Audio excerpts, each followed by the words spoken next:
Hi friends, అందరికీ నేను మీ Shanthakumari.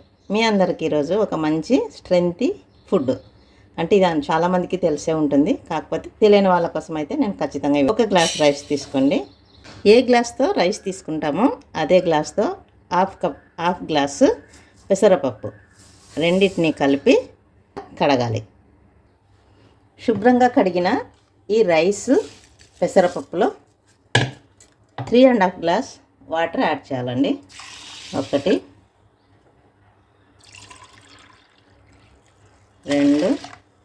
3.5 glass water. ఇప్పుడు వీటిని ఒక 20 మినిట్స్ ఖచ్చితంగా నానాలండి. రైస్ కోసం కాదు, ఈ 20 మినిట్స్ నానాల్సింది పెసరపప్పు కోసం. మూత పెట్టి నానబెట్టేద్దాం. నానిన పెసరపప్పు రైస్ అండి. ఇప్పుడు సరిపోయినంత సాల్ట్, అలాగే ఆయిల్ వేయాలండి. 1 స్పూను.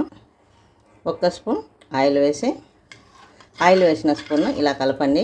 స్పూన్కున్న ఆయిల్ అంతా ఇందులోకే వచ్చేస్తుంది. ఇప్పుడు కుక్కర్ మూత పెట్టి 3 విజిల్లు, ఫ్లేమ్ని సిమ్లో పెట్టి లేదా మీడియంలో పెట్టి 3 విజిల్లు ఖచ్చితంగా కొట్టించండి. నేను చేసే రైస్లో తినడానికి ఈ పల్లీల పచ్చడి అండి.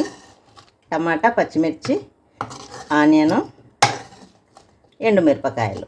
ఈ పచ్చడితో కాంబినేషను ఆ పులగం రైస్ తినడానికి. పల్లీలు, వేయించిన పల్లీలు.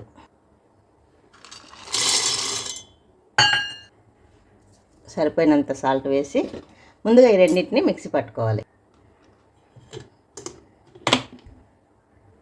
మిక్సీ పట్టిన పల్లీల పొడిలో ఎండుమిరపకాయలు, పచ్చిమిరపకాయలు, టమాటాలు ఈ 3 వేసి కొద్దిగా వాటర్ యాడ్ చేసి ఇలా మొత్తం ఒకసారి కలియ తిప్పి దీన్ని మిక్సీకి వేసుకోవాలి. ఇంకోసారి 1 గర్ర వేసుకోండి. ఎక్కువ వేస్తే స్మాష్ అయిపోతుంది, తినడానికి పచ్చడి బాగుండదు.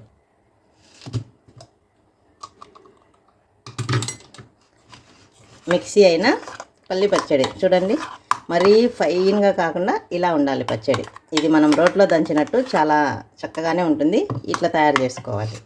ఇప్పుడు మిగిలిన ఆనియన్స్ అన్నీ మొత్తం ఒకేసారి వేసి ఇంకా 1 గర్ర చిన్నగా తిప్పాలండి, చాలా చాలా చిన్నగా. ఇవి స్మాష్ అవ్వకూడదు, ఇలానే ఉండాలి. ఇవి స్మాష్ అవ్వకుండా ఉండాలంటే కొద్దిగా మంది ఇలా కలిపి అలాగే ఉంచుకుంటారు. తినేటప్పుడు చాలా బైట్స్ లాగా తగులుతుంటే చాలా చాలా టేస్టీగా ఉంటుంది. మిక్సీ అయిన పల్లి పచ్చడి. ఈ పచ్చడి నేను చేసిన రైస్లకి చాలా చాలా బాగుంటుందండి. ఈ ఫుల్ వీడియో నేను తర్వాత చేస్తాను ఫ్రెండ్స్. బరకగా చాలా టేస్టీగా చాలా చాలా బాగుంది. రైస్ 3 విజిల్లు వచ్చాక రైస్ కూడా చూపిస్తాను ఫ్రెండ్స్. పులగం, ఇది మా కర్నూలు జిల్లాలో మేము పులగమే అంటామండి. కొన్ని ప్రాంతాలలో దీన్ని కిచిడి అంటారు, కొంతమంది పొంగలి అంటారు. పొంగలి వేరు, జనరల్గా పులగం వేరు. పులగం మామూలుగా ప్లెయిన్గా వండుతాము కాబట్టి తయారైన పులగం అన్నం చూడండి ఎంత సాఫ్ట్గా, ఎవరైనా చిన్నపిల్లలు పెద్దవాళ్ళు తినేటట్టు వస్తుంది అన్నం. ఎందుకంటే చిన్నపిల్లలకైనా పెద్దవాళ్ళకైనా మిడిల్ ఏజ్ వాళ్ళకైనా ఇన్స్టాంట్ శక్తినిచ్చే పులగం అన్నం. దీని కాంబినేషను నెయ్యి, అలాగే పల్లి పచ్చడి. చాలా చాలా టేస్టీగా ఉండే ఈ పులగం అన్నం కర్నూలు ఫేమస్ డిష్ అండి. ఇది కర్నూలులో ఖచ్చితంగా, కర్నూలు అంటే తెలిసిన వాళ్ళందరికీ ఈ పులగం రెసిపీ తెలిసే ఉంటుంది. ఇలాగే దీంట్లో వంకాయ కూరతో కూడా తింటారు. పల్లి పచ్చడి మటుకు కంపల్సరీ. ఫ్రెండ్స్, ఈ నా వీడియో నచ్చిందా? నచ్చితే లైక్ చేయండి, షేర్ చేయండి, సబ్స్క్రైబ్ చేయండి. అలాగే కొత్త వాళ్ళు ఎవరైనా చూస్తే సబ్స్క్రైబ్ చేసి సపోర్ట్ చేయండి. మరికొన్ని మంచి వంటలకి నా ఛానల్ సబ్స్క్రైబ్ చేయండి.